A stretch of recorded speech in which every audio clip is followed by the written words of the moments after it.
بالظبط. هو ايه التقليد ده؟ ماما تعالى نمشي يا ماما، احنا جايين. انا مش فاهم. طيب احنا لسه عندنا كوبايه ما شاي تقفش قوي كده يا محمد. ماما طنط قفش عليا. استنى بس. انا ما قفلش، انت اللي بتقفش وعايز تمشي. البرنامج بيفوت. ازيكم يا جماعه، ايه الاخبار؟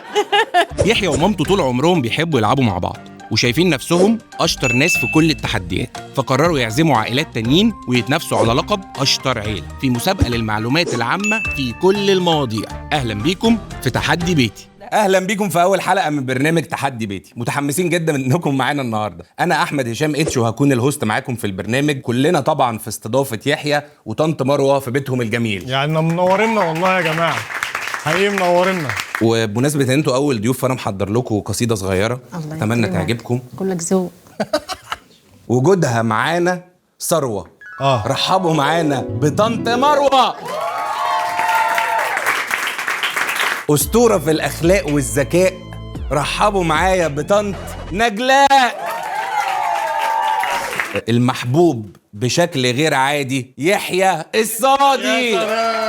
ما توقعتهاش، ما حسيتهاش. حبك أساسي مش فرعي يا محمد يا برعي. ماما ايه رايك في الستايل بتاع بيتهم عامه؟ يا سلام ما شاء الله، جميل جميل بجد. عجبك؟ عند كل ده على فكره مش طبيعي. احنا عندنا انت مربينا نعناع طبيعي في البلكونه. ماما بتحب تربي الحياه الطبيعيه كلها الصراحه. حتى النعناع بتاعي صادفني، يعني عمل لي رعب. لا. بيعمل صوت بالليل. النعناع بيعمل صوت؟ اقسم بالله ما هزار. قالت لي على الحوار ده. انا مش مصدقني، دخلته البلكونه بالليل وسمعت الصوت. بيعمل ايه يعني؟ النعناع عندنا بيعمل صوت. عارف منين؟ والله العظيم ما عارف. بيلقط اشاره تلاقيه زين. الاشاره اصل انا حطها على حرف البلكونه وفي منه حديد، فانا مغطيه عشان العصافير بتاكل. فما اعرفش بقى، يمكن ده من يعني ايه علاقه، فيجي بالليل بيعمل صوت غريب لدرجه ان ابو احمد قال لي انا حاسس ان ممكن يكون حد مراقبنا ولا حتى في حاجه. بس فدي خطوره انكم تربوا نعناع طبيعي عندكم البيت. طبعا كل فريق منكم اختار النكهه المفضله بالنسبه له. اللي انتوا ما تعرفوش ان كل نكهه منهم هتبقى موضوع هنتسأل فيه النهارده. فيحيى عايزينك تقوم تروح للبورد عشان تكشف لنا عن نكهات ومواضيع النهارده. كل نكهة من نكهات عصير بيتي بتمثل واحد من المواضيع اللي هيتسألوا فيها، وأي سؤال محتاجين فيه مساعدة يقدروا يطلبوا مني عشان أنا هوست طيب. جاهزين؟ جاهزين تنبهروا؟ هبدأ بالبرتقال، مشروبي بسم المفضل. الله الرحمن الرحيم. برتقال يبقى افلام، المانجا موسيقى. يا سلام. ايوه كارثه، ثالثه كارثه، جغرافيا. لا رجع التفاح مكانه. رجع التفاح مكانه. الجوافه ثقافه عامه. حلوه دي. كوكتيل حيوانات، اناناس، تاريخ. حلقه للتاريخ يا شباب باذن الله. عايزين بقى ضيف اسمح الناس. لي بس اصب لهم. ضيف الناس. يا ريت تضيف بقى ضيوفنا يا يحيى.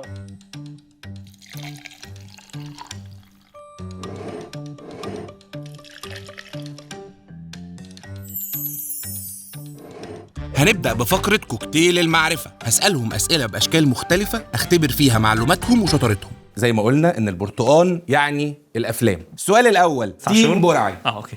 اين اشيائي؟ الافيه ده كان من فيلم ايه؟ لا تراجع ولا استسلام. اجابه صحيحه. سهله قوي يعني، سهله قوي. السؤال الثاني لتيم يايا. هتقولهم لي نيلي هقولهم لك شريهان. كمل علاء ولي الدين رد على الليمبي وقال له ايه؟ قولهم لي نيلي هقولهم لك شريهان. انا عايز مساعده بعد اذنك. هو رد عليه وقال له ودي اقولها لك فيه، وقال شهر من شهور السنه. اقول لا استنى انا اقول طبعا. لا الكسبان يقول. الكسبان يقول. رمضان. اجابه صحيحه.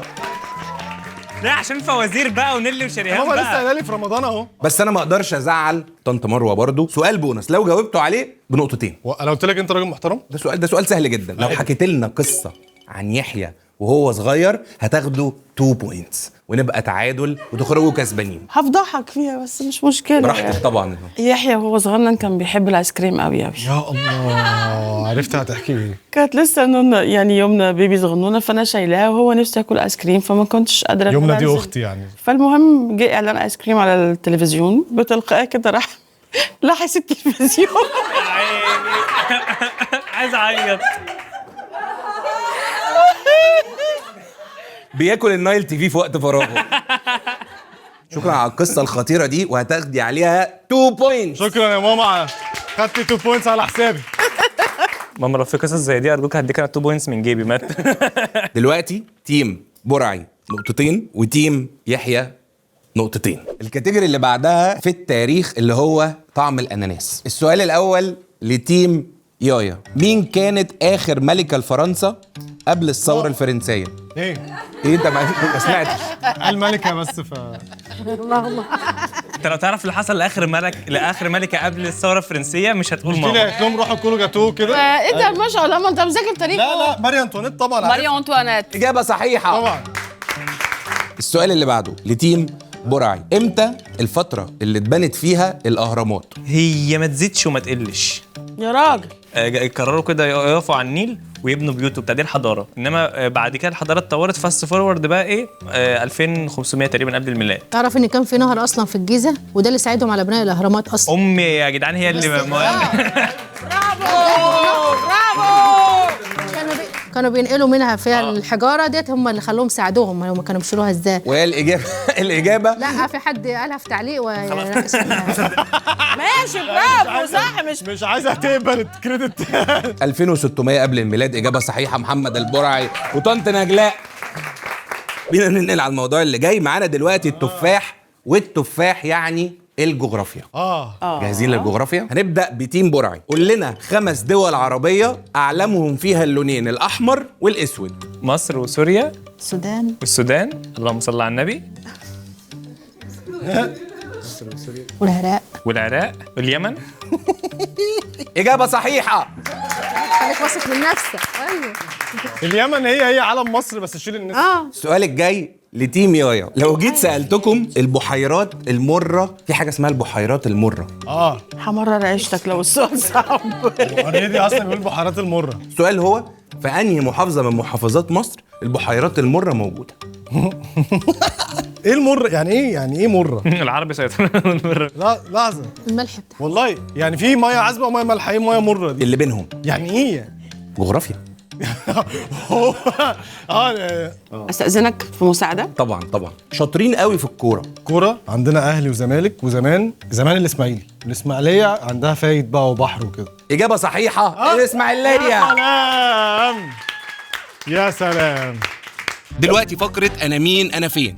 هوصف لهم حد مشهور أو مكان معروف وهم محتاجين يخمنوا الإجابة المظبوطة في أقل وقت. ندخل بقى على موضوع المفضل وعصيري المفضل، المانجا يعني المزيكا. اللي هيبدأوا معانا هم تيم برعي. ماشي. لحنت كتير لأم كلثوم وكتبت أغنية لحبيبتي وخليت مغنية تانية تغنيها. أنا مين؟ طب مش ممكن نسكيب؟ سكيب. أنا واحد من أشهر مطربين الراب وغنيت أغنية كأس العالم اللي فاتت. ويجز. إجابة صحيحة. أنا مغني مصري اتشهرت في أول الألفينات، بكتب ولحن وبخرج وبغني وبعمل كل حاجة. تامر حسني. صح. أنا مغني مصري عندي أغنية مشهورة اتصورت عند الأهرامات. بهاء سلطان. صح. أنا مغني مصري بيلقبوني بلقب الكينج. محمد منير. أنا صح. أنت صح. 30 ثانية خلصوا. تسقيفة يا جماعة. هم جاوبوا كام واحدة؟ 4. احنا عايزين نكسر الرقم ده. يلا نعمل بقى كده اللي هو جاهزين؟ أنا مغني سوري وبيلقبوني بسلطان الطرب وهتسمعني في كل جورج صح. وسوف. أنا فرقة مصرية اتأسست في الثمانينات ومسلسل طه دسوقي شهرني. المصريين. صح. أنا مغني في فرقة مصرية ومثلت في مسلسل على اسم دواء. دي سهلة. هو في مسلسل اسمه بنادول؟ في كونجستال 2. اللي بعدها. أنا من أشهر ملحنين الموسيقى التصويرية في الوطن العربي ومن أشهر ألحاني قضية عم أحمد. عمر خيرت. صح. أنا اللي قلت وافتكرت لما جت عيني في عينك. حمائي. إجابة صحيحة. شكرا. 4 إجابات صح. 4 إجابات صح. يعني كويس. مين اللي ايه؟ ريفو. يا الله. ده بنادول مورنينج. مسلسل بنادول مورنينج. بنادول المصري. اغبى اللحظات بتاعتي. طب بما اننا بنتكلم في الاغاني، ايه اكتر مطرب او مطربه طنط بتحب تسمعه يا يحيى؟ هل انت عندك المعلومه دي؟ انت عارف من صغري بحب مين؟ انا بتحب داليدا. صح يا طنط. تسقيفه ليه يا جماعه؟ عارف ماما كويس. داليدا. ايه اكتر اغنيه او مطرب او مطربه طنط نجلاء؟ وائل جسار. انت منكد عليها. لو عشت بعدي بعدي هي شغل لها وائل جسار. يا سلام، هو شغل لي وائل جسار بقى خلاص. استنوا ما تنسوش تطلبوا نكهاتكم المفضلة من بيتي من على طلبات وانتوا بتتفرجوا على الحلقة. هتلاقوا اللينك تحت الفيديو في الديسكريبشن. الفقرة اللي جاية دي فريدة من نوعها، أسئلتنا في الجوافة. تيم برعي، احنا هنسأل دلوقتي أسئلة عن الترندز. من الكورونا كان في ترند على البيضة كان بيشرح فيه ايه؟ على بيضة ازاي بقى تعمل كده؟ صح. أنا من الفخار ومش هحتاج تلاجة. قلة. صح. انا اغنيه نازله بقالي 3 سنين بس كسرت الدنيا في 2024 على التيك توك. انا مين؟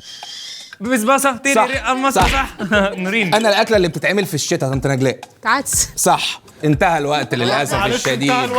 انتهى الوقت. ايوه ماما قلت انا كنت اقعد اشرب لسان عصفور. لا ده معروفه. تيم يايا. انا مغني قلبت السوشيال ميديا السنه دي، وشي مش مكشوف. انا مين؟ توليت. صح. انا بيستعملوني قبل الكوفي ماشين. كنكه. صح. انا من اشهر المسلسلات اللي اتعملت والعالم كله اتكلم عليا ونزل جزء تاني سكوت جيم. قريب. صح. انا اللي بدق في السبوع الهون. تمام. احنا غول كانتين. احنا مين؟ صافي ومحمد مولا. صح. انا اسمي فيه سكر واغنيتي ترند على تيك توك. فارس سكر. صح. ايه الوقت خلص من للاسف مش هنحسب بعد آخر فارس السؤال. سكر الوقت خلص ولا ايه؟ قبليه عارف كده. ملناش دعوه، هو اللي اتاخر في السؤال.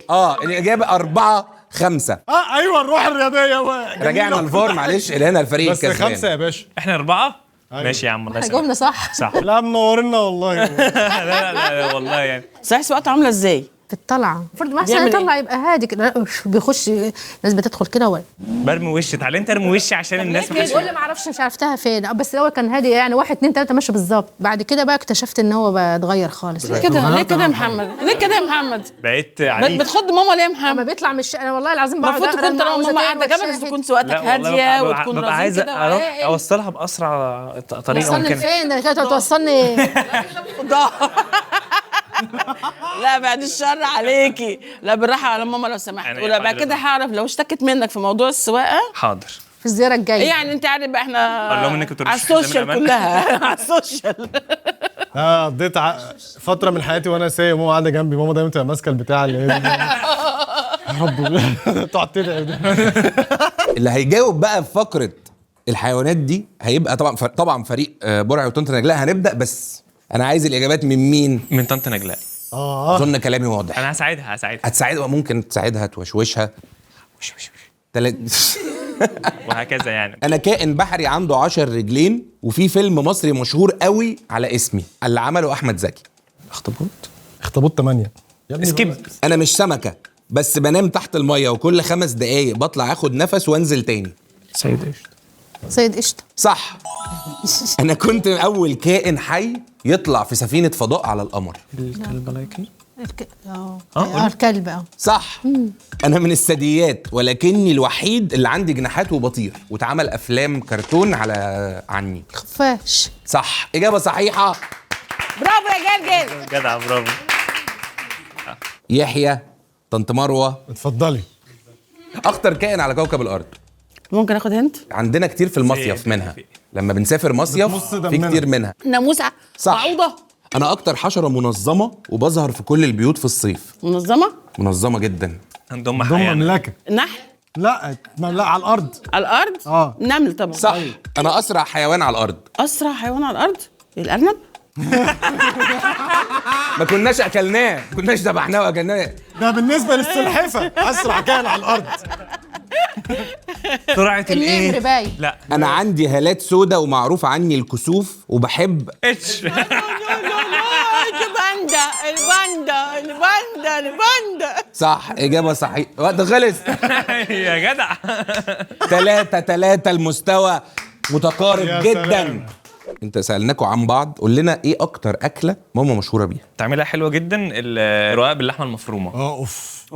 تعمله تحفه. ايه بقى نجلاء بقى؟ اصلا بعصج اللحمه وبجيب اللفه بحب اعمله بالرقاق الطري بالجلاش يعني. ما بحبش اعمله بالناشف. سمنه بقى زبده كده تكون مسيحاها مع حبه زيت ذره عشان تبقى مورقه. كل واحده وواحده بالفرشه كده. الله اكبر عليك. الله اكبر عليك. تخرطيها بقى وتسقيها بلبن وشوربه مش لبن بس. يحيى الاول ايه اكتر اكله طنط مروه بتعملها خطيره؟ انت بتحبها من ايه؟ انا ماما بتعمل كشري جاحد. واو. انا ما بحبش اعمل كل حاجه لوحدها يعني. انا حمر بصل اشيله مكانه، بحط العدس اسويه مع الميه، قرب يستوي اروح داخله مع الرز، اروح محمره الشعريه معاه، كل يستوي مع بعضه. حله واحده. فكل ده بيتشرب من بعضه فبيطلع طعمه حلو في الاخر يعني. فده بيختلف عن بتاعت بره. كشري الحله الواحده. ودلوقتي اسئلتنا خلصت، ولكن قبل ما نقول النتيجه النهائيه والفريق الكسبان ما تنسوش تعملوا لايك، شير، سبسكرايب، وتفعلوا زر الجرس. وبليز اكتبوا لنا في الكومنتس عايزين تشوفوا مين تاني معانا. انا عن نفسي احب اشوفكم كتير كل الحلقات، بس يعني لو حابين حد بقى يعني يكون في نفس شطارتنا كده قولوا لنا عايزين مين في الكومنتات بقى. الفائز في اول الحلقات فريق يايا وطنط مروه. كنت حاسس والله يعني سقفة ليكم انتوا. لا سقفة ليكوا وشرفتونا جميلة وكان يوم جميل جدا جدا بصراحة. مع وقت طنط نجلاء طبعاً. نجلاء حبيبتي لازمونا في رمضان طيب بالله عليكم. يعني ده عنينا ده عنينا.